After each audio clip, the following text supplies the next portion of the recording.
बिस्मिल्लाहिर्रहमानिर्रहीम। अस्सलाम वालेकुम। उम्मीद है आप सब खैरियत से होंगे। मैं हूं कदर शफ़क़त और आज मैं आपके लिए करने जा रही हूँ एपिसोड 11 की रीडिंग। नावल तुम जो आए ज़िंदगी में इस कलम से गुफ्ता कर।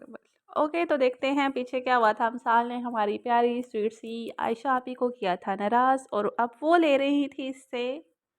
अब ये देखते हैं कि क्या वो भी मजाक में इसके साथ ही सब कुछ कर रही हैं, इस तरह का बिहेवियर, या फिर वो वाक़ई में इसको माइंड कर रही हैं।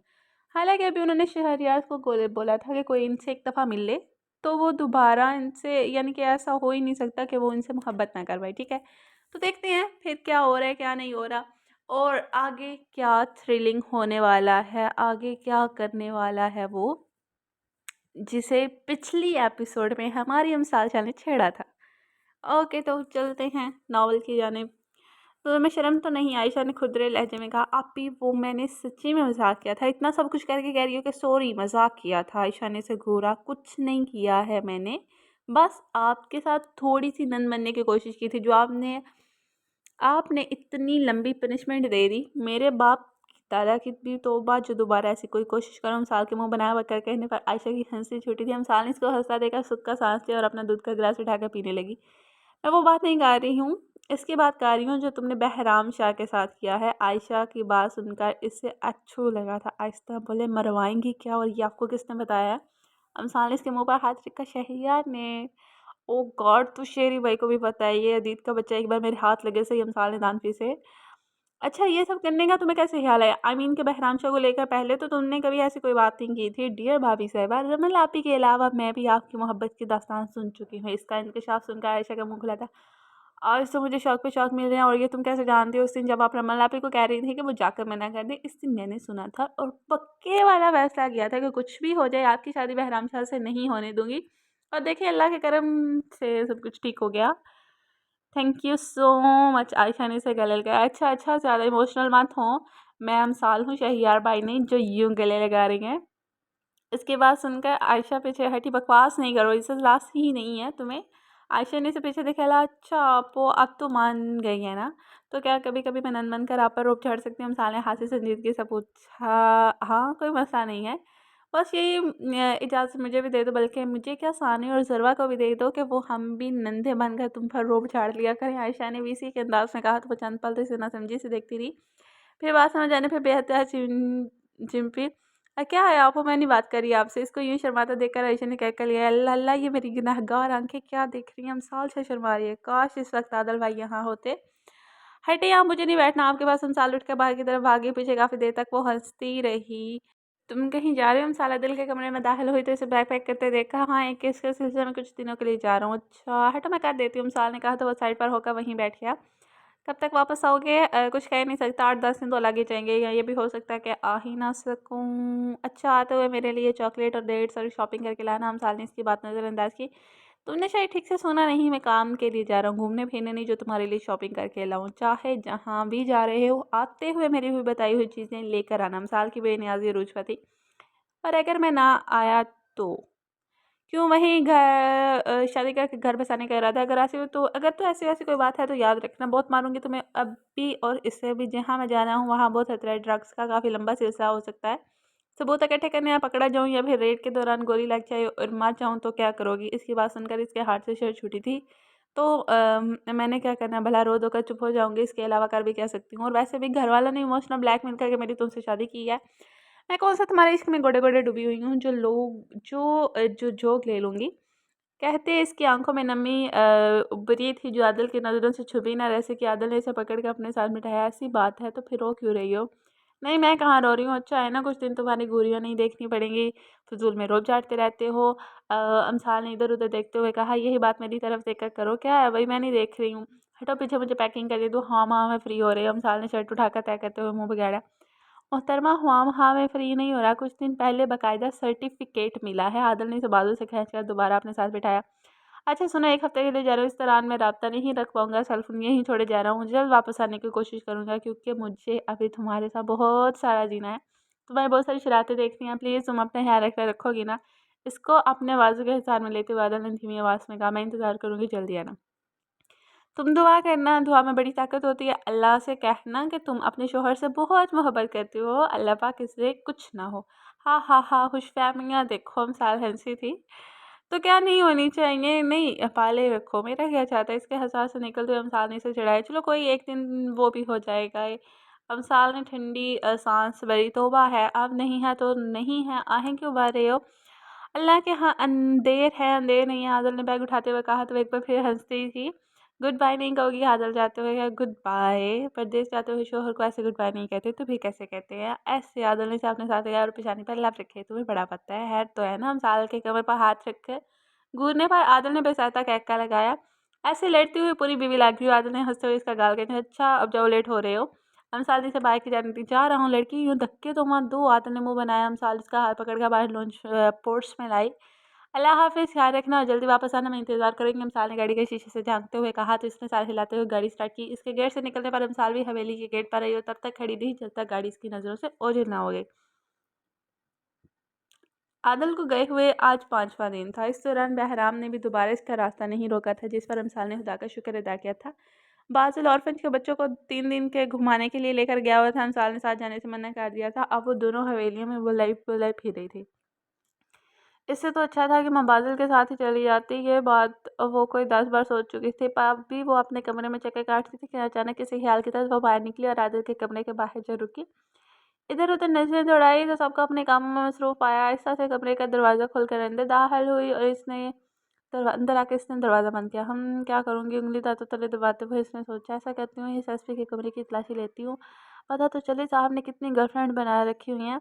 कहाँ से शुरू करूँ? अलमारी से करती हूँ सोचते हुए इसने अलमारी की तलाशी लेनी शुरू की। वहाँ से कुछ ना पाकर इसने बेड का दराज़ खोला तो इसने रिवॉल्वर पड़ा था। इसे उठाकर रोड पर देखा तो लोड करके बॉस का निशाना में क्या कर रही हो साले? अगर गोली चल गई तो सारी हवेली ने यहाँ इकट्ठे हो जाना है। इसने जर्जरी लेकर वापस रखा। दूसरा दराज खोला तो इसका मोबाइल पड़ा हुआ था, साथ में एक चिट थी। मैं जानता था तो मेरे ख्याल में ज़िंदगी में ज़रूर आओगी। मोबाइल चेक करना है तो पासवर्ड तुम्हारा नेम है, फ़कत तुम्हारा जाली एसपी। चिट पढ़ के इसके लबों पर मुस्कुराहट थी। पासवर्ड लगा के मोबाइल चेक करने लगी तो कॉन्टैक्ट लिस्ट में अपना नंबर आफत के नाम से देखकर दांत पीस कर लिस्ट में किसी भी लड़की का नंबर ना पाकर वो गैलरी चेक करने लगी, जो कि इसकी तस्वीरों से भरी पड़ी थी। निकाह की पिक्चर्स के अलावा सारी की सारी इसकी बेखबरी में ली गई थी। किसी में वो शैयार के पास बैठी थी तो किसी में वो बादल के साथ संध रही थी तो कहीं अकेली फुटबॉल खेल रही थी तो कहीं बैठी पढ़ रही थी। एक तस्वीर में वो गाल पर हाथ रखे नहाई थी, मासूम सूरत बनाए बैठी थी और थोड़े ही फासले पर शहरयार लैपटॉप पर झुक का काम कर रही है। तो इस दिन की है ना, जब फौजिया ताई के मैके वाले आए हुए थे तो तौबा है, ये बंदा कितनी महारत से काम कर रहा है। मजाल है जो ज़रा सा भी शक होने दिया हो। ओह गॉड! इसका मतलब हमारा निकाह घर वालों की नहीं, इस जाली एसपी की मर्ज़ी से हुआ है। तभी इस दिन कह रहा था कि ये खिचड़ी मेरी ही रखी हुई है, तुम एक बार आओ सही। बड़बड़ाते हुए इसने फ़ोन रखा और दबे पाँव कमरे से निकल गई। मेरी बहना क्या कह रही है? दीदी ने इसके पास सज्जे पर बैठते हुए कहा, कुछ नहीं आदि, वो रो रही हूँ, बाजी भी नहीं है, शहरी भाई की तबीयत डल हो रही है और वो जाली एसपी भी नहीं, चलो बंदा इसी से चढ़ा लेता। कहीं तुम अपने शोहर को मिस तो नहीं कर रही है? दीदी से छेड़ा तो वो चिमटी, खबरदार जो इसके बारे में कुछ भी सोचा भी। हमारी इज़्ज़त का सवाल है। दीदी ने ड्रामा इंदर ने ओह हेलो, ब्रेक पे पाँव रखो। अपनी खुश जोश मारती गैरत को ना थप्पड़ कर सुला दो। शोहर है वो मेरा, हम साल नहीं सोचा है। ओह आई सी। अदीब ने होंठों को गोल से केड़ा, अगर ऐसी बात है तो मेरी भी शादी या मंगनी करवा दो। कोई है आपकी नज़र में? हम सालिस की तरफ पूरी घूमी। नहीं मेरी नज़र में तो नहीं है, तुम खुद ही देख लो फिर। तो फिर सिद्रा आपी के बारे में क्या ख्याल है? हम साल ने राज़ारी है, कभी इस नज़र से देखा नहीं। तो आप देख लें कौन सा वो कहीं थोड़ी बैठी हैं, दूर बैठी हैं, इनफैक्ट वो अभी इधर ही आई हुई हैं, वो देखो जा रही हैं। सिद्रा आप ही बात सुने।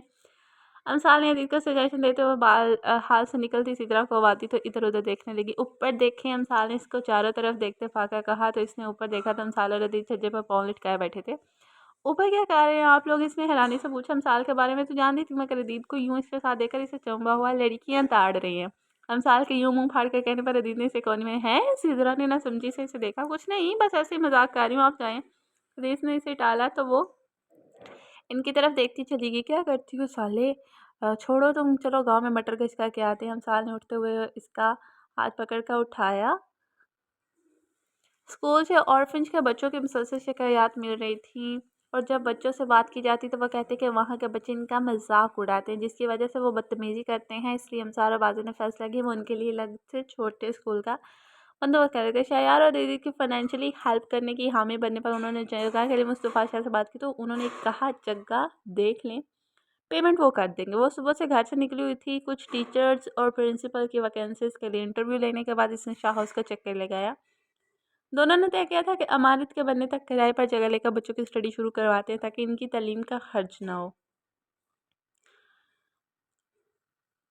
क्योंकि बाज़ बच्चों ने स्कूल जाने से साफ मना कर दिया कि वो दूसरे बच्चों के अलावा कुछ टीचर्स का रवैया भी इनके साथ ठीक नहीं है। वो लोग कल ट्रिप से वापस आ रहे हैं, तो इनके आने से पहले हम साल ने इमारत की सफाई करवाई और फर्नीचर की सेटिंग कल पर छोड़कर कल के शेड्यूल के बारे में सोचते हुए वापस हवेली जा रही थी कि एक गाड़ी इसे क्रॉस करते हुए सड़क के दरमियान में रुकी, तो इसे भी अचानक ब्रेक लगाना पड़ा। सामने वाली गाड़ी से बहराम शाह को उतर दे देकर इसने गहरी सांस ली और दरवाज़ा खोल कर, भाई ये कौन सा तरीका है, अगर एक्सीडेंट हो जाता तो। मैंने कुछ दिन पहले बात की थी तुमसे, घर में बता चुका हूँ, वो लगाने के लिए तैयार हैं, तुम बताओ कब आए। बहराम ने इसके लहजे को नज़रअंदाज किया। लगता है तुम्हारे दिमाग का कोई स्क्रू ढीला होकर घिर गया है जो ऐसी हरकतें कर रहे हो। मेरा निकाह हो चुका है, फिर अपने घर वालों को बेचने का मकसद तो तुम्हारे घर वालों के सामने ही हुआ था। इसके बावजूद वो आने के कहने आफरीन है इन पर। अमसाल ने इसे कड़े तेवरों से घूरा। तो तुम नहीं मानोगे, चलो तलाक न सही तो बेवा तो हो ही सकती हो। वैसे भी अगर लड़की रुखसती से पहले बेवा हो जाए तो इद्दत की भी ज़रूरत नहीं होती। मतलब अमसाल ने आंखें फाड़ी। अगर मैं इसे मार दूँ तो? इसकी बात पूरी होने से पहले इसका गिरबान पकड़ अमसाल के हाथों में था। अगर ऐसा कुछ सोचा भी ना तो साथ में अपने कफन दफन का बंदोबस्त भी कर लेना। जवान बेटे की इबरतनाक मौत तुम्हारी फैमिली के लिए बहुत बड़ा धचका होगी। इनको कहाँ होश होगा कि वो तुम्हारे कफन दफन का सामान खरीदते फिरे। वो हाल करूँगी तुम्हारा कि तुम्हारी आने वाली नस्लें भी ऐसा कुछ करने से पहले 100 बार सोचेंगी। इसका गिरवान एक झटके से छोड़ते हुए वो गुराए बहराम लड़खड़ा कर पीछे हटा। अपने गार्ड्स और ड्राइवर की मौजूदगी में एक लड़की का यूं इसका गिरबान पकड़ना अहानत और शर्मिंदगी से बहराम का चेहरा सुरख हो गया। गिरबान पर हाथ डालकर तूने अच्छा नहीं किया अमसाल शाह, बहराम ने अपना कॉलर ठीक करते हुए इसे धमकी दी।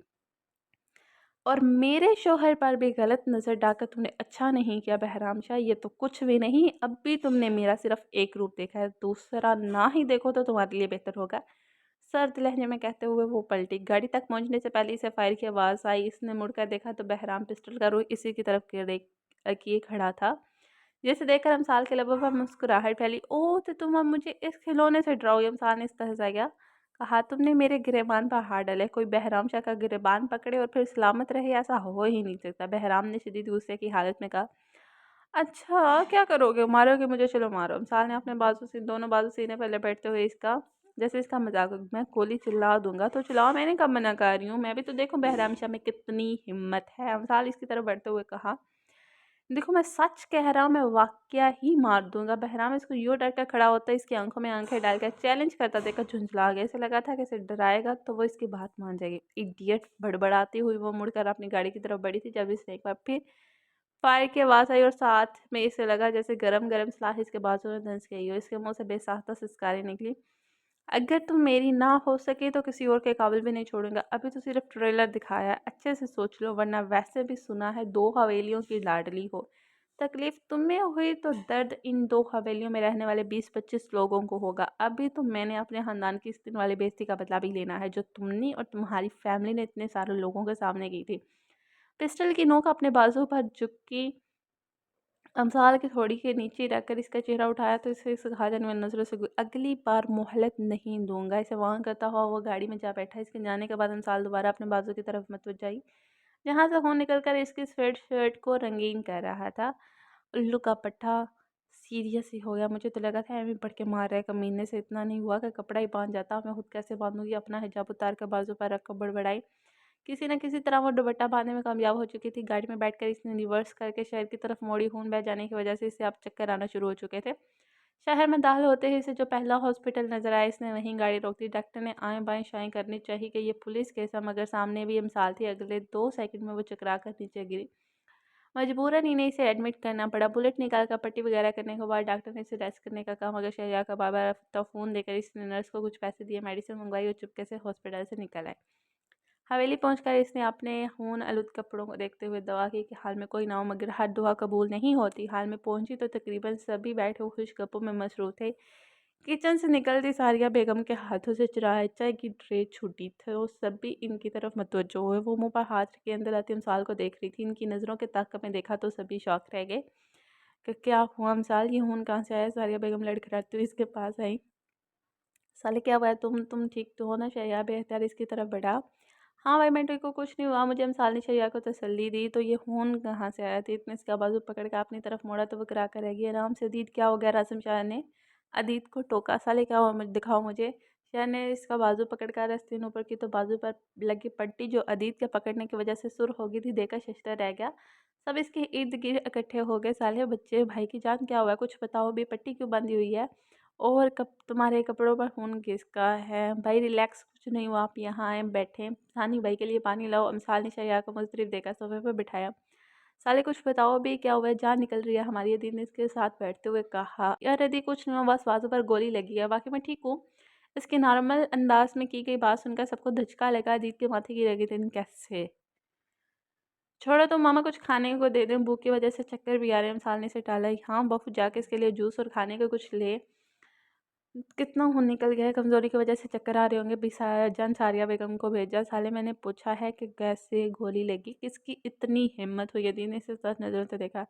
यार अद्दी यार लीव इट ना, भाई को देखो वो कितने परेशान है। शरी भाई प्लीज़ इधर मेरी तरफ देखे ना, परेशान मत हो। देखे मैं बिल्कुल ठीक हूँ। मिसाल ने यार के चेहरे को दोनों हाथों में लेते हुए कहा।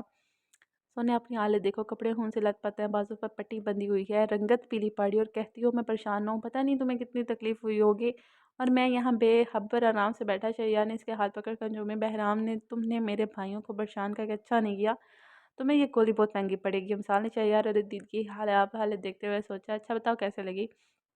बेचारे भाई वो, हाँ 2 लोग थे शायद, कोई चोर थे, पर चिनका ले गए और साथ में धमकी दी कि कितों पर गोली मार दी कि पुलिस को ना बताऊं। मिसाल ने गड़बड़ाते हुए बात मुकम्मल की। अच्छा कमाल के चोर थे जो पर्स ले गए जिसमें सिर्फ 10-20 हज़ार होंगे और तुम्हारा ईद-उल-अज़हा का मोबाइल छुड़ गया। दीदी ने इसके हाथ में पकड़ा मोबाइल इसके सामने करते हुए तंज किया। हाँ हाँ मैं मजाक कर रही हूँ, बस तरह सा माहौल बना रही थी। मिसाल ने अपना झूठ पकड़े जाने पर बात को मजाक कर रख दिया। चलो अब सीरियस बताओ। दीदी इसको बख्शने के मूड में नहीं था। वो वापस आते हुए मैं एक जगह पर रुकी थी।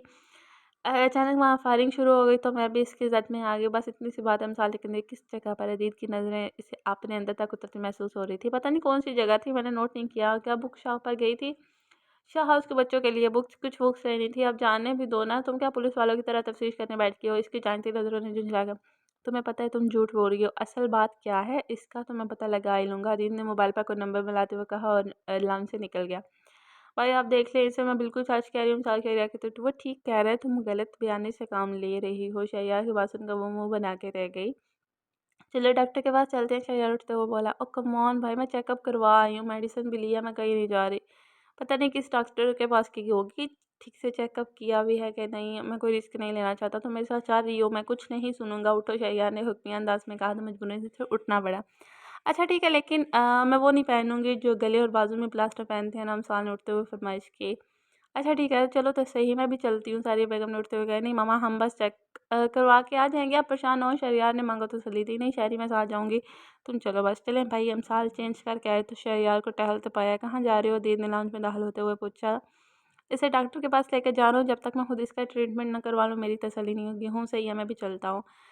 शहरी भाई मैं बता रही हूँ, मैं प्लास्टर नहीं लगवाऊंगी, अजीब सा लगता है। हॉस्पिटल पहुंचकर हम साले से याद दिलवाया। ठीक है गुड़िया मत लगवाना है। डॉक्टर पहले वाली बैंडेज उतारने लगा। तुम साल कराइए से डॉक्टर आराम से, आप देख नहीं रही इसे तकलीफ हो रही है। दीद के सर्द और किरक लहजे पर डॉक्टर जजरी लेकर रह गया। बहुत कड़ी नर्सों में से एक जो काफ़ी देर से इसे मीठी नज़रों से देख रही थी, इसका अंदाज देकर इसने खिसकने में ही हाफिज जानी। अदीत की सुर हंगारा आंखों और चेहरे पर चट्टानों जैसी सर्दी देखकर अमसाल की भी रीढ़ की हड्डी में सनसनाहट दौड़ गई थी। इसकी पीली फीकी पड़ती रंगत देखकर शहरियार ने अदीत के कंधे पर हाथ रखा कि अमसाल की तरफ इशारा किया। तुम ठीक हो? दर्द तो नहीं हो रहा? अदीत के पूछने पर अमसाल ने डरते हुए नफी में सर हिलाया। इसको यूं उससे डरते देखकर इसने आंखें बंद करके गहरी सांस ली। रिलैक्स प्रिंसेस, इसके साथ स्ट्रेचर पर बैठते हुए इसका सर चूमा। यूं तो नहीं करो ना, मुझे तकलीफ हो रही है। इसको हल्का सा कामता हुआ देखकर अदीत ने इसे बाजू के हिसार में लिया। आपकी बार इसके लहजे में ब्लैक की नरमी थी। अमसाल ने इसके सीने पर सर रखा।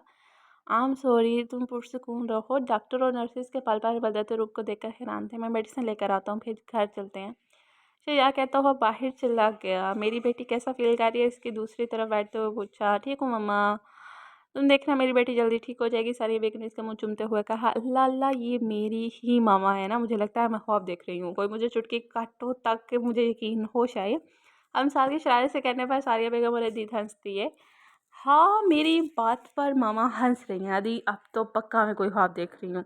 ये लड़की बीमारी में भी बात नहीं आती। सारिया बेगम ने सजेगा चले मामा शैया ने आकर कहा तो वो उठे। बड़ी मामा अब शहरी भाई के साथ बैठ जाए, मैं साले के साथ पीछे बैठ जाता हूँ, दो लोगों के साथ कंफर्टेबल फील नहीं करेगी। अदीत के कहने पर सारी बेगम आगे बैठ गई। अदीत इससे आपने साथ लगाए पीछे बैठ गया। अभी वो लोग आधे रास्ते में पहुंचे थे कि अमसाल ने अपना वजन मुकम्मल तौर पर इस पर डाल दिया। इसने चुनकर इसे देखा तो आंखें बंद किए गहरी सांसें ले रही थी। साले सोनी ठीक हो ना? क्या हुआ? दीदी ने इस पर झुका। कुछ नहीं हुआ, दीदी सो गया। डॉक्टर ने कहा था इंजेक्शन की वजह से सो जाएगी, इसे डिस्टर्ब ना करो। बैकव्यू मिरर से देखते हुए शैयाने से मना किया तो इसने सूखा सांस लिया। इसके सामने अपने गुस्से पर कंट्रोल रखा करो, अगर ऐसे ही चलता रहो तो तुमसे डरने लगेगी। शैयाने से तंबिया की। जी भाई, आइंदा ख्याल रखूँगा। हवेली पहुँचते पहुँचते इन्हें रात के 8 बज चुके थे। शहयार ने इसे किसी छोटी बच्ची की तरह अपने हाथों में उठाया और इसके कमरे में लेटाया। सब लोग वहाँ जमा हो गए थे। कुछ देर तक इसके पास बैठे रहने के सब आहिस्ता-आहिस्ता उठ के जाने लगे। मामा आप भी जाकर सो जाए, मैं यहीं सो जाता हूँ रात को। अगर इसकी आँख खुली तो हमें ना पाकर परेशान होगी, और अगर इसे कुछ चाहिए होगा तो भी मैं मैनेज कर लूँगा। शहरियार ने मिसाल के बालों में हाथ फेरते हुए कहा, बेटा तुम सारे दिन के थके हुए हो, मैं सो जाती हूँ इसके पास, तुम जाओ अपने कमरे में। सारी बेगम ने इसे भेजना चाहा। नहीं मैम आप जाएं, मैं भी यहीं हूँ, अदीर ने कहा तो वो दरवाजे की तरफ बढ़ी। जब रासिम शाह को अंदर आते देखा, चलो भाई रश कम करो, मैं आज अपने बेटे के पास सोऊंगा। इनकी बात सुनकर सारिया बेगम ने नफी में सर हिलाया।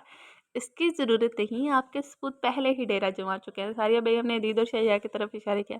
चलो भाई फिर मेरी भी जगह बनाओ और आप भी खाना खा लें और इन दोनों के लिए भी भिजवा दीजिएगा। रासिम शाह ने बाहर निकलती सारिया बेगम से कहा तो दोनों ने मानी है नजर से इन्हें देखा। वाह भाई, इतनी फिक्र है आपका अपनी बीवी की, मुझे तो लगता है हमारी आड़ में आप मम्मा को तकीद कर रहे हैं। दीदी मुस्कुराते हुए कहा, काश साले जाग रही होती, आपका वो रिकॉर्ड लगाती कि याद रखते। शहरयार ने भी हंसते हुए कहा, इन्हें छेड़ा तो इन्होंने कैका लगाया। जन्म तो नहीं आती माँ बाप से इस तरह बात करते हुए सारिया बेगम ने झिमते हुए कहा, इनको घर का जवाब में तीनों का कहका देखकर वो सर झटकती बाहर निकल गई। इनके जाने के बाद वो शहरयार की तरफ मुतवज्जा होकर कहा, डॉक्टर ने हड्डी फ्रैक्चर नहीं हुई इसलिए फ़िक्र की कोई बात नहीं है, मगर डॉक्टर ने कहा कि एहतियात ज़रूरी है ताकि ज़ख्म ख़राब ना हो। कल दोबारा चेकअप के लिए जाना है। कुछ पता चला कौन थे? नहीं बड़े पापा, मैंने पता करवाया, सुबह तक पता चल जाएगा। साले जानती है मगर पता नहीं क्यों नहीं बता रही। अदीर ने अपनी परेशानी मसले। अच्छा कोई नहीं, तुम परेशान ना हो, पता चल जाएगा। इतने में आयशा खाना लेकर कमरे में आई। अदीत भाई और आपने खाना नहीं खाया तो खाला ने कहा है कि आपको कमरे में दे आऊँ, प्लीज़ खा लें। आयशा ने शरिया के सामने खाना रखा तो रासिम साहब खनकारे। अदीत तुम्हें याद है कुछ देर पहले कोई कुछ कह रहा था? हाँ ना बाबा, मुझे भी बड़े अच्छे से याद है। अदील ने भी लुकमा दिया तो शैया चिम कर रह गया। आयशा ना समझी से इन्हें देखती हुई चली गई। सुबह जब अमसाल की आंख खुली तो आपने दाईं तरफ सारिया बेगम, बाईं तरफ रासिम साहब को सोते पाया। सामने नज़र पड़ी तो सोफे पर अदील सो रहा था और इसके पास ही नीचे गद्दा बिछाए अदील सो रहा था। ठीक है, इनके सोफे पर शहजाद सो रहा था और इसके नीचे गद्दा बिछाए अदील सो रहा था। ये हवेली वालों ने इनसे इनके कमरे छीन लिए क्या जो ये लोग यहाँ सो रहे हैं? अमसाल बड़बड़ाते हुए थी। एक हाथ से बाल समेटने की कोशिश की जो कि नाकाम रही। थक कर इसने ऐसे ही छोड़ दी। अभी वो सोच ही रही थी कि दरमियान में से कैसे उठे कि शैया की आंख खुल गई। वो उठकर इसके पास आया। क्या हुआ, कुछ चाहिए? पेन तो नहीं हो रहा ना? हाँ भाई मैं ठीक हूँ, आप मेरे बाल समेट दें, मुझे मुंह धोना है। तो शैया इसके बाल समेटने लगा के दोनों हल्की आवाज़ में बातें कर रहे थे। फिर भी बारी बारी इन तीनों की आंख खुल गई। साली कैसा है तुम्हारा बाजू, कब उठी? सारे बगैर मिनट तो वो पूछा। मामा ठीक है, और मैं थोड़ी देर पहले ही उठी हूँ। जब आँख खुली तो मुझे पहले तो शायद ये लगा कि मैं किसी दरबार में हूँ जहाँ इतने सारे लोग आड़े तिरछे सो रहे हैं। फिर ख्याल आया कि हो सकता है हवेली वालों ने आपसे कमरे छीन लिए हो। अब ज़रा आप रोशनी डालना पसंद करेंगे कि आप सब यहाँ क्यों सो रहे थे? हम नॉन स्टॉप शुरू हो चुकी थी। हमारे दिमाग ख़राब हो गए थे जो यहाँ सो गए थे। इसके हेला सुनकर सारिया बेगम जल कर रह गई। अच्छा, अच्छा, और ये बात आपको आप किसने बताई? अमसाल ने आप पर ज़ोर देते हुए तो जैसे से पूछा तो रासम शाह ने कहका लगाया, तुम क्यों चाह रही हो कि मैं तुम्हें इस हालत में भी जूते लगाऊँ? रहने दो मामा, इस वक्त मेरे पास सिक्योरिटी का फुल प्रूफ इंतजामात है। आप मुझे टच भी नहीं कर सकती। अमसाल ने अपने चारों तरफ बाई और बाप और भाइयों को देखते हुए फहर से आंखें मटकाई। मैं तुम्हारे साथ पूरी नहीं आ सकती। उठते साथ ही तुम्हारे दिमाग और ज़ुबान पटर पटर करने के लिए हाजिर होते हैं। लोगों की औलाद से पहुँचने के बाद आधे आधे घंटे तक जाम रहती है, और एक मेरी औलाद है जो नींद में भी फ्रेश होती है। बड़बड़ाते हुए वो बाहर निकल गई। पीछे बेचारे दिख के हंसे थे।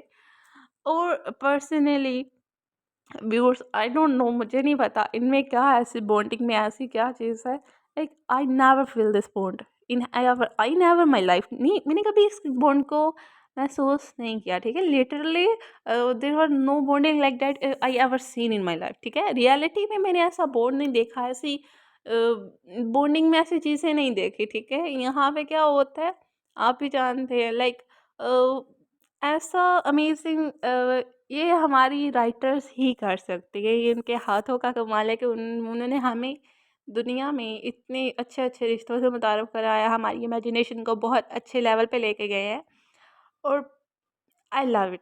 कसम से बहुत अच्छा है, इतना चुलबुला-सा, इतना और एक तो हमारी लेडी की यानी कि मैं तो एवल लेडी कहती हूँ, वो डार्क साइड भी है, जिसमें वो बहुत स्ट्रॉन्ग है, यानी कि वहाँ पे उसको कोई भी पर्सन लेट डाउन नहीं कर सकता है। एंड दूसरी साइड पे वो बिल्कुल polite C, Chulbuli C and हँसमुख सी लड़की है। Like a person has two faces and both are brilliant, amazing. एक कमाल की चीज़ें हैं। तो देखते हैं फिर आगे क्या होता है।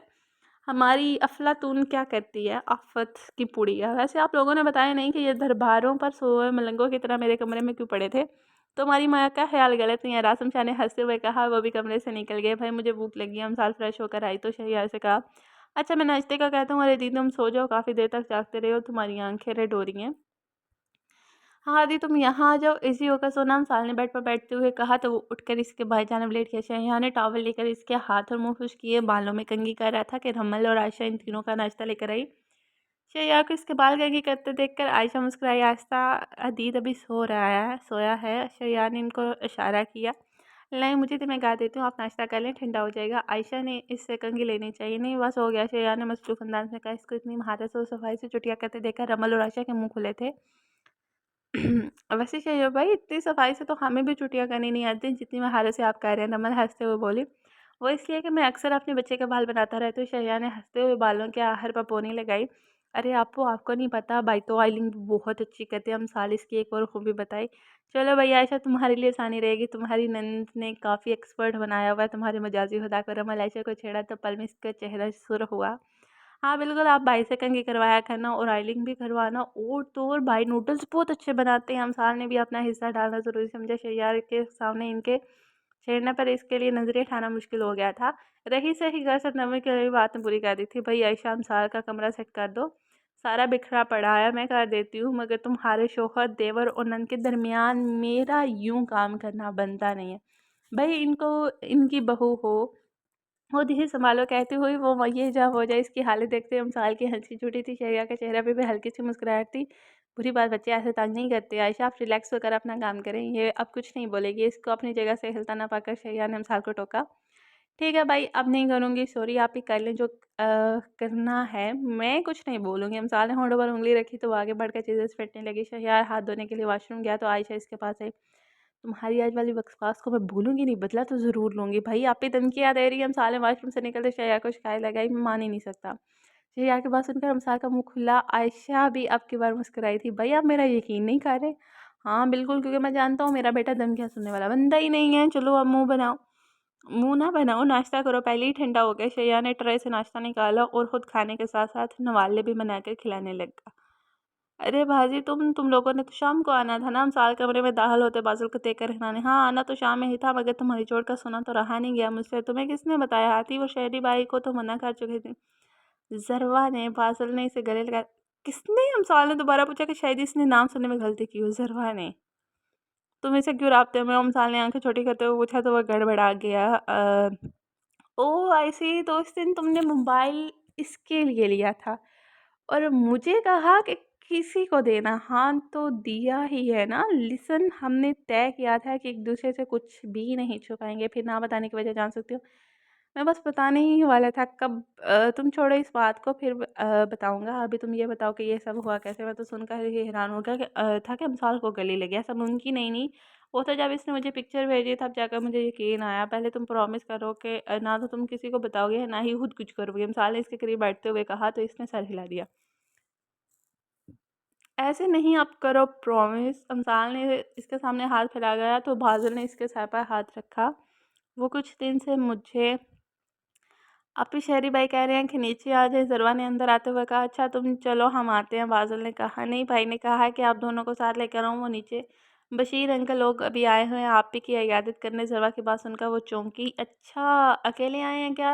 हम साल ने सरसरी सा पूछा। नहीं, इनकी बहू, बेटा और बहराम शाह है साथ में। तुम रेस्ट करो, मैं ज़रा मेहमानों से मिल लूँ, फिर बात करेंगे। अस्सलाम वालेकुम अंकल, कैसे हैं आप? अमसाल ने बशीर शाह के आगे साथ झुकाया। वालेकुम सलाम जीती रहो। उन्होंने इसके सर पर हाथ रखा। कैसी हैं आंटी आप? कैसे हैं बहराम भाई? अमसाल ने मुस्कुराते हुए बहराम शाह से कहा, तो इसने भी मुस्कुराते हुए सर का हम दिया। मैं ठीक हूँ, तुम कैसी हो? और जहम कैसा है तुम्हारा? बहराम की माँ जीनत बेगम ने इसको पाया करते हुए इसके अपने पास बिठाया और अमसाल ने बहराम शाह के सामने बैठते हुए टांग पर टांग चढ़ाई। हमें पता चला कि तुम्हें किसी ने गोली मारी है। खुदा गारत करे सालिम को कि कैसे फूल सी बच्ची कमला के रह गया। माँ की बात सुनकर इसी चेहरे पर मुस्कुराहट गायब हुई। बस आंटी क्या कह सकते हैं, किसी मर्द ने एक लड़की पर अपनी दाग बिठाने की नाकाम कोशिश की है। अमसाल ने बहराम की तरफ देखते हुए कहा, तुम जानती हो इन्हें कौन लोग थे और इनका मकसद क्या था? बशीर शाह ने तो फक्कर से कहा, जी अंकल मैं जानती हूँ। जहाँ तक रही मकसद की बात, तो बस एक कमीने ने अपनी कमीनगी दिखाई है। अमसाल ने दिल जला देने वाली मुस्कुराहट बहराम की तरफ उछाली तो वो दांत पीस कर रह गया। मगर मुस्तफ़ा तो कह रहा था कि इन्हें नहीं पता कौन थे। मैंने इन्हें नहीं बताया, अगर बता देती तो तब तक यूँ खुला ना घूम रहा होता, बल्कि का कब्र में उतर चुका होता। इसने बहराम की तरफ देखते हुए जताया, तो पुत्र बताना चाहिए ना, अगर इस हबीस ने दोबारा नुकसान पहुंचाने की कोशिश की तो? शेरशाह ने कहा, नहीं अंकल आप कुछ नहीं करेगा। इतना भी वो सिर्फ इसलिए करके गया कि मैंने इसे डील दे रखी थी। और जहाँ तक रही घर में बताने की बात, वो इनकी तरफ से थोड़ा सा झुकते हुए कहा, तो मैं इन लड़कियों में से नहीं हूँ जो छोटी छोटी बातें लेकर बाप भाइयों की तरफ भागती हैं। अमसाल शाह अपने खाते खुद ही क्लियर कर लेती है। बहुत से हिसाब इकट्ठे हो गए इसकी तरफ एक ही बार में चुकाने का इरादा है मेरा। अमसाल ने बहराम की तरफ देखते हुए आंख दबाई। चले पापा मुझे काम से जाना है, फिर आ जाएंगे। बहराम शाह ने उठते हुए कहा, अरे बहराम भाई बैठे ना, इतनी भी क्या जल्दी? अमसाल ने लफज भाई पर हंसा जोर दिया था। नहीं हम फिर आएंगे बाबा, मैं वेट कर आ रहा हूँ, आप आ जाएंगे। कहता वो लाउंज से निकल गया। अमसाल के होंठ पर खूबसूरत सी मुस्कुराहट थी। हेलो। अमसाल लॉन में बैठी थी जब एक अनजानी आवाज़ सुनाई दी तो इसने सारा उठाया तो औजार के साथ साथ चेहरा भी अजनबी था। हाय, आवाज़ के साथ आप शायद अमसाल शाह हैं, सामने बैठते हुए कहा। मुझे भी ऐसा ही लगता है। अमसाल ने कंधे झुकाए तो वो बेख्तियार मुस्कुरा दिया। समझ गया, मुझे कहा गया कि जो सीधी बात का भी उल्टा जवाब दे वही अमसाल होगी। जब तक मैं आप मुझे अपना तारुफ नहीं देंगे तब तक मैं आपकी समझ को दाद नहीं दे सकती। वो इसकी बेनियाजी देख कर रह गया। मैं फरहाद शाह, राशिद शाह का बेटा, हायर स्टडी के लिए बाहर गया हुआ था, कल ही वापस आऊँ। ओह अच्छा, तो तुम राशिद मामू के बेटे हो? सही। हम साल मुस्कुराए। हाँ जी, ये तुम दोनों के सबसे बड़े विक्टिम का बेटा हूँ। सदाम शाह ने पास बैठते हुए कहा तो वो खिलखिला कर हंसी। साले कुछ पता चला ये किसकी हरकत है? सदाम ने इसके बाजू की तरफ इशारा किया। मैं जानती हूँ यार, फिर बताऊँगी। बीबी सारिया बीबी कह रही हैं कि आपकी मेडिसिन का टाइम हो गया, आ जाए। मुलाजिमा ने सारिया बेगम का पैगाम भी उठ कर चली गई। फरहाद की नज़रों ने दूर तक इसका पीछा किया। She is so cute. Farhad की नज़रें अभी तक वहीं टिकी थी जिस तरह से साल गई थी। इसकी बात सुनकर सदाम हंसा। क्यूट होने के साथ साथ और भी बहुत कुछ है, अब आ गए हो तो जस्ट वेट एंड वॉच, हर रोज़ कुछ नया सुनने को मिलेगा।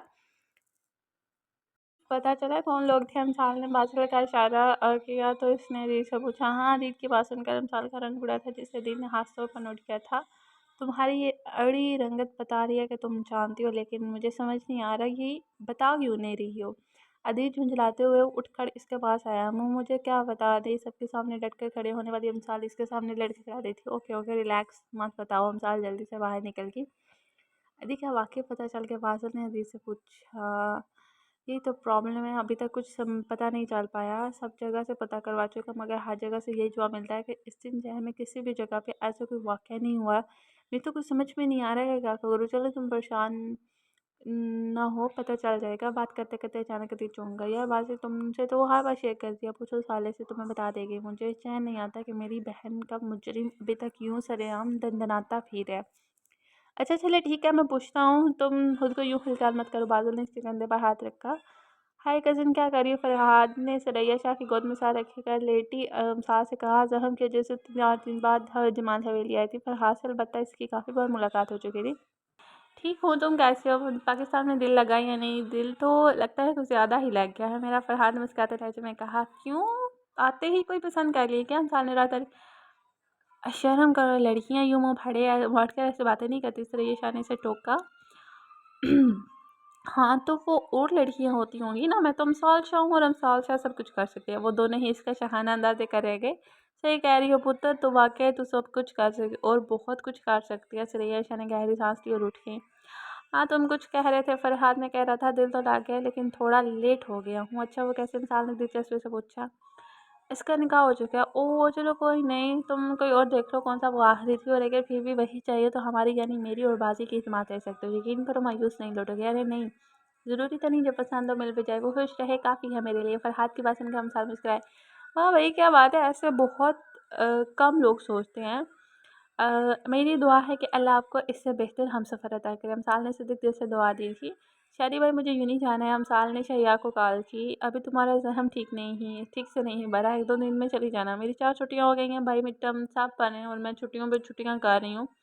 आज क्विज़ भी है, प्लीज़ ना जाने दें। कैसे जाओगी? बस से तो चला गया। हाँ, तो मैं खुद चली जाती हूँ। वैसे भी आप बाज़ू आसानी से मूव कर सकती हो। ठीक है, गार्ड के साथ लेके जाना। बिल्कुल भी नहीं, मैं गार्ड के साथ नहीं जाऊँगी। अब साले वो बनाया, मैं अकेले भी नहीं भेजूँगा तुम्हें। भाई मैं कोई बच्ची नहीं हूँ जो गार्ड का तमाशा लेकर घूमती फिरूँ साल झुंझलाई मगर बच्चे। नो अगर मगर मैं जा रही हूँ तो बस जा रही हूँ भाई। हम साल निकाल काटती और घड़ी की चाबी और बैग लेकर नीचे आई तो सारी बेगम का हाल में बैठे पाया। मामा मैं यूँ नहीं जा रही हूँ बेटा। अभी से अमाम मेरी शारी बाई से बात हो गई है। बाई कहती वो जल्दी जल्दी हाथ से निकल गई। अगर थोड़ी देर और रुकती तो बारी बारी सबको बताना पड़ता कि कहाँ जा रही हो और क्यों जा रही हो। गाड़ी में बैठती इसका मोबाइल बजा। जी भाई। हम साल ने गाल पिक करके कान से लगाते हुए कहा, साल ने मेरी बात ध्यान से सुनो, तुम्हारा बाजू ठीक नहीं है। ओवर स्पीड नहीं करो कि आहिस्ता गाड़ी चलाओगे वरना मैं बात नहीं करूँगा तुमसे। शैया की धमकी सुनकर वो हंसी। ओके भाई मैं नहीं करूँगी, आप परेशान ना हो। हम साल ने से तसल्ली दी। मेरी बात याद रखना ठीक है ना। शैया ने से एक बार फिर ताकीद की। Okay okay. भाई भी ना वहमी हो जाते हैं। हम साल बड़बड़ाते हुए गाड़ी में बैठी। अभी इसने शहर के दाखिली रास्ते पर गाड़ी मोड़ी थी कि अचानक इसकी गाड़ी लड़खड़ाकर सामने दरख्त से जा टकराई। मैंने कहा था ना अगर मेरी ना हो सकी तो किसी और के काबिल भी नहीं छोड़ूंगा। बेहोश होने से पहले इसने बहराम शाह की आवाज़ सुनी थी। क्या हुआ भाई, अब ठीक है ना?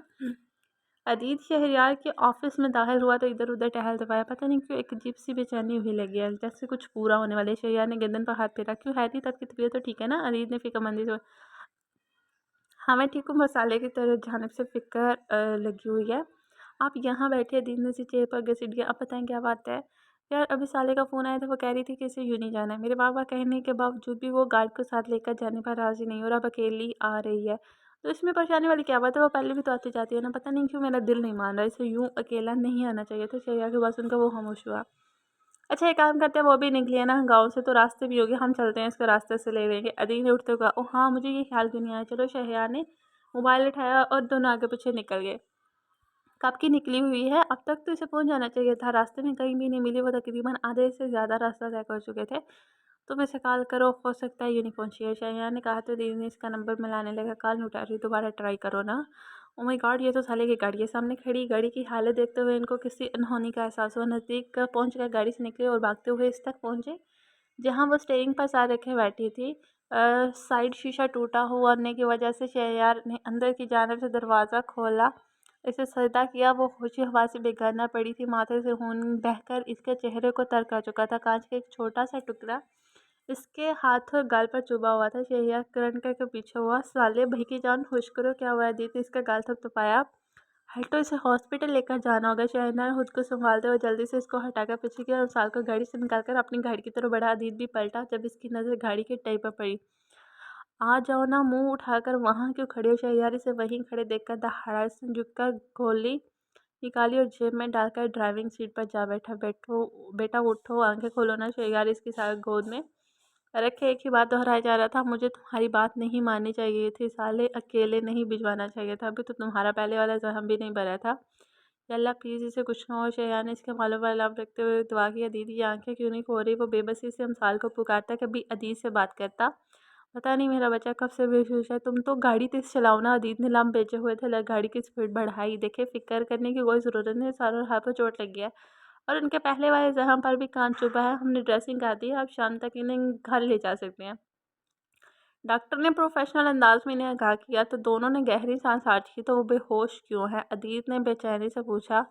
परेशान मत हो, अक्सर ऐसी सिचुएशन में इंसान शॉक की वजह से बेहोश हो जाता है। आप तो ठीक हैं, थोड़ी देर तक होश में आ जाएंगे, आप मेरे साथ आएँ।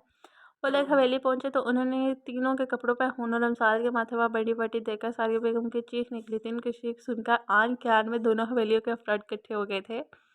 ये क्या हुआ है शहरी? कुछ नहीं मामा, हम सब ठीक हैं, बस साले को चोट लग गई। आप इसे बैठने तो दें ना, ज़्यादा देर नहीं खड़ी रह सकती। कैसे एक्सीडेंट हुआ है? गाड़ी कम स्पीड से चला रही थी इसलिए। अल्लाह का शुक्र है ज़्यादा नुकसान नहीं हुआ। शैया ने माँ को बिठाते हुए कहा।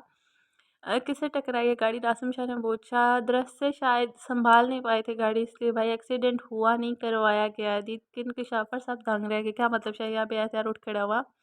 यह बुलेट गाड़ी के टायर में थी और बूट पर भी सुराख था। अदीब ने जेब से गोल निकाल कर शैया के सामने की। ये अल्लाह, ये कौन मनहूस हाथों का मेरी बच्ची के पीछे पड़ गया? बेजाने मज़ार का साथ चूमा। कुछ पता नहीं जा रहा दादो, लेकिन आप फिक्र मत करें, जल्द ही कुछ ना कुछ हो जाएगा। आदिल को फ़ोन करो, आसिम वो जहाँ कहीं भी है अभी के अभी वापस आए। पुलिस में आए तो कुछ सुराग मिलेगा कि कौन है वो खबीस की औलाद जो हमारी लाडली की जान का दुश्मन हो रहा है। मुस्तफ़ा शाह ने कहा तो आसिम शाह ने आदिल का नंबर मिलाया। भान जा रहा है वापस नहीं। दादा जान वो अपना मोबाइल यहीं छोड़ गए हैं, इनके रूम में पड़ा है। इसकी बात सुनकर उन्होंने सर झटका। शाहपुत्र तूने तो इसको देखा होगा, तो तूने जिसने फायरिंग की थी। मुस्तफ़ा शाह की बात सुनकर मिसाल ने नज़रें चुराई। नहीं दादा जानी, मैंने नहीं देखा, मैं तो अपने ध्यान में जा रही थी कि अचानक गाड़ी डगमगाई और सामने दरख्त में जा लगी। इसकी बात सुनकर अजीज ने मुठियाँ बेची। जानता था वो अब भी छुपा रही है, लेकिन इस पर सख्ती करके पूछना नहीं चाहता था, इसलिए जब्त करके रह गया। क्यों अपनी दुश्मन जान की दुश्मन बन रहे हो? अपने कर्ज बढ़ाते जा रहे हो बहराम शाह। मिसाल ने आंखें बंद करते सोचा, क्या बात है साले, परेशान क्यों बैठी हो? वाजिद ने इसके सामने नूडल्स का बाउल रखा। अब कोलम साल के इसे बहार नहीं है जो वो फीके खाने खाए। इसकी जिद करने पर इसके लिए नूडल्स बना के लाया था। आदिल को गई आज 10वां दिन है, तो वो खुद आया ना ही इसके कोई खैर खबर। मुझे फिक्र हो रही है। बहुत तो फिक्र की है, अब तक आ जाना चाहिए था। पासिल ने इससे नूडल्स खिलाते हुए फिक्रमंदी से कहा। हाँ ना, 8 दिन का कह के गया था, 10वां दिन है, पता नहीं ठीक भी होगा कि नहीं। अच्छा तुम टेंशन ना लो, इंशाल्लाह वो ठीक होगा, तुम इसके लिए दुआ करो वो बाहर वाफियत लौट आए इंशाल्लाह। चलो भाई, काफ़ी रात हो गई, आप सो जाओ। चलो शाबाश। शैया के अंदर आते हुए कहा तो बादल उठकर अपने रूम में चले। अभी से सोए कुछ देर गुजरी थी कि उसका फ़ोन बजा, मगर वो कान बंद किए पड़ी रही। फ़ोन करने वाला भी शायद हादसा मुस्तकिल मिजाज था। तीसरी बार जब फ़ोन बजा तो इसने बंद आंखों के साथ मोबाइल स्क्रीन पर हाथ मारकर कान से लगाया। कॉल पिक होने के बजाय कट चुकी थी और वो कान से लगाए हेलो हेलो किए जा रही थी। मोबाइल फिर बजना शुरू हो गया। अब की बार इसने ज़रा सी आंखों का कहा कि हेलो हेलो कौन बोल रहा है अभी? उसके बाद सुनकर दूसरी कॉल पर मौजूद आदल के पेट में सुई थी। कॉल करके सो गए हो गया? दूसरी जानब से जवाब न पाकर मिसाल झुंझलाई। मैं आदल बात कर रहा हूँ। मिसाल मोबाइल से आती आवाज़ ने इसे साकित किया था कि इसने पर से आंखें खोली। तुम कैसे हो? ठीक हो ना? कहाँ हो? घर आ गए हो क्या? मिसाल ने सवालों की बौछार कर दी। इसकी बेचैन आवाज़ सुनकर दूसरी तरफ मौजूद आदल के चेहरे पर दिलकश मुस्कुराहट फैली। आराम से लड़की, क्या हो गया? सांस तो लो। और मैं अभी घर नहीं आया, तुम एक काम करो, मेरे रूम में जाओ, अलमारी में एक फ़ाइल पड़ी हुई है, इसकी थोड़ी सी डिटेल चाहिए मुझे, वो भेजो। तुम कब आओगे? तुम पहले मेरा काम तो करो, फिर बताता हूँ। क्या हुआ साले, कुछ चाहिए यार? इसकी आवाज़ सुनकर उठ गया। नहीं भाई, मुझे कुछ नहीं चाहिए, आदि का फ़ोन है, मैं सुनकर आती हूँ, आप आराम से सो जाएँ। ठीक है। शहजाद ने दोबारा आंखें मूंदी। ये शायरी तुम्हारे रूम में क्यों सो रहा है? तुम ठीक तो हो ना? आदिल ने पूछा। हाँ बस थोड़ी सी तबीयत खराब थी, इसलिए भाई मेरे रूम में सो रहे हैं। अमसाल ने जूता पहनते हुए से बताया। क्यों, क्या हुआ? कुछ नहीं, बस थोड़ा सा बुखार है, तुम्हें तो पता है ना भाई, ऐसे ही टेंशन ले लेते हैं। अमसाल ने हंस के दरवाज़ा बंद करती बाहर है। मेडिसिन ली? हाँ ली थी। अमसाल ने आदिल के रूम का दरवाज़ा खोला। अंदर दाखिल होकर स्विच बोर्ड पर हाथ मार कर लाइट ऑन करके वापस मुड़ी तो फ़ोन कैंसिल लगाए खड़े आदिल को देखकर उछली। तुम कहाँ हुआ है? व्हाट अ प्लेजेंट सरप्राइज आदि, ओ माय गॉड। अमसाल इसकी तरफ लिफ्ट की वजह इसका रिएक्शन देखने के लिए फ़ोन कैंसिल लगाए मुस्कुराए खड़ा था। इसके हाथ से बेहतर मोबाइल छूटा। देना तो मैं सरप्राइज़ चाहा था, मगर यहाँ तो मैं ही सरप्राइज़ हो गई। इसके पट्टियों में जकड़े वजूद को देखते हुए आदिल ने कहा। कैसे हो? ठीक हो? इतने दिन क्यों लगा दिए? मैं तो ठीक हूँ, लेकिन ये तुम्हें क्या हुआ है? इसके माथे और गाल के बैंडेज देखते हुए इसने पूछा। कुछ नहीं, बस छोटा सा एक्सीडेंट हो गया था। ये छोटा सा एक्सीडेंट है? आदिल ने इसका बाजू पकड़कर सामने किया जिस पर पट्टी लगी हुई थी। ओह आदि छोड़ो ना, बैठो। तुम इतने दिन से घर से निकले हो, 8 दिन का कह कर गए थे और 10वें दिन बाद आए हो। आते ही तफ्तीश शुरू कर दी है। तुम अपना ये थाना वहीं छोड़ कर आया करो।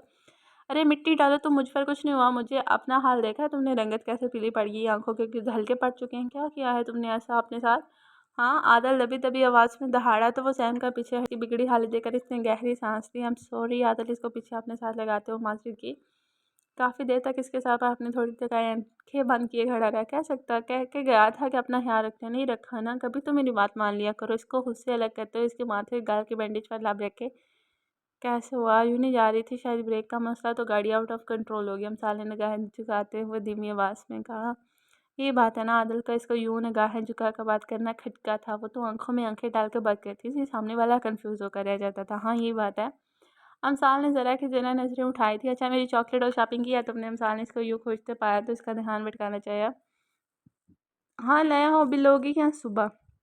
हम सुबह दे देना, अभी तो तुम रेस्ट करो। वैसे भी शहरी भाई ने मेरे रूम में सो रहे हैं, मुझे ना पाकर परेशान हो गए। अमसाल ने उठते हुए कहा, एक तो ये तुम्हारे भाई ना, अब तो मुझे इनसे सोचने वाली फीलिंग आना शुरू हो गया। जहाँ मुझे होना चाहिए वहाँ वो मौजूद होते हैं। अमसाल आदिल ने चलकर कहा, तुम साल खिलखिलाकर हंसी। तुम्हारे इस बदतमीज डिम्पल को मैं बहुत विश किया। आदिल इसके डिम्पल को हाथ से छुआ। तुम मिशन पर गए थे या फ्लाइट की क्लासेस ले रहे? अमसाल इस क्लासेस का हाथ हटाया। इसके बाद सुनकर आदिल दिखो कहा सा, तुम मेरे इमोशंस को फ्लाइट का नाम दे रही हो। फिर बात होगी, अभी तुम सो जाओ। वो कहती हुई बाय, वो कहती हुई बाय निकल गई। ये किसके लिए ले जा रही हो? आदल वो मुस्तफ़ा शाह के बुलावे पर इनके कमरे की तरफ जा रहा था कि किचन से निकलती ने ज़रवा के हाथ में सूप देखा। वो साले आप ही के लिए। क्यों, इसे क्या हुआ? आदल ने नॉर्मल अंदाज में पूछा। मुस्तफ़ा शाह का सुबह सुबह अपने कमरे में बुलवाना इससे इसको ठटका गया था। रात रातों को भी इसने हवेली के अंदर बाहर गार्ड्स में इजाफा देखा था। वो इनका एक्सीडेंट हुआ है ना। ओहो, मैं भी ना, आपको कैसे पता होगा? आपको सा यहाँ था। ज़रवा ने माथे पर हाथ मारा। मैं बताती हूँ साले, आप ही का कल एक्सीडेंट हुआ था। और आपको पता है, अदीत भाई कह रहे थे कि एक्सीडेंट करवाया गया, गाड़ी के टायर से बुलेट मिली है और इससे कुछ दिन पहले भी किसी ने इनको गोली भी मारी थी जिनके बाजू में लगी थी। ज़रवा के बाजू उनका बस सकते में आ गया।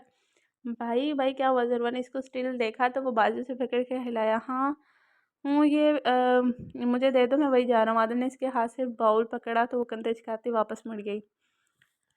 ओके नाज़रीन, तो देखते हैं आगे के एपिसोड में क्या होगा। क्या अमसाल बताएगी कि वो क्यों छुपा रही है कि बहराम शाह ने ही दोनों दफ़ा उस पर अटैक किया है, या फिर उसके दिमाग में कुछ और चल रहा है, या वो फिर उसे अपने तरीके से हैंडल करना चाहती है। मगर कौन सी ऐसी वजह है या कौन सी ऐसी रुकावट है जिसकी वजह से अमसाल रुकी हुई है? हालांकि वो रुकने वाली चीज़ नहीं है, ना ही वो छुपाने वाली है, मगर इस दफ़ा ऐसा क्या है कि वो छुपा रही है और हमें भी नहीं पता चल रहा कि बेसिक में चल क्या रहा है। ठीक है, तो देखते हैं, मिलते हैं अगले एपिसोड में कि क्या होता है, क्या नेक्स्ट थ्रिलिंग होने वाला है, क्या वो सबको बताती है या फिर खुद कुछ करती है। तो there was something very mysterious. ठीक है, तो देखते हैं फिर आगे क्या होने वाला है। तो मिलते हैं अगले एपिसोड के साथ। अपना ख्याल रखिएगा। तब तक के लिए अगर आपकी कोई नॉवल रिकमेंडेशन हो तो लाजमन कमेंट बॉक्स में बताइएगा। इंशाल्लाह आपकी रिकमेंडेशन को, आपकी रिक्वेस्ट को ज़रूर पूरा किया जाएगा। ठीक है, जज़ाकल्लाह। अपना ख्याल रखिएगा और अगर आपने अभी तक चैनल को सब्सक्राइब नहीं किया तो kindly do and bell icon को ज़रूर हिट कीजिएगा ताकि आपको नई से नई पोस्ट की बेल आइकन मिल जाए। ठीक है, एंड उसके बाद अगर वीडियोस को लाइक और कमेंट लाजमन कीजिएगा। अल्लाह हाफ़िज़।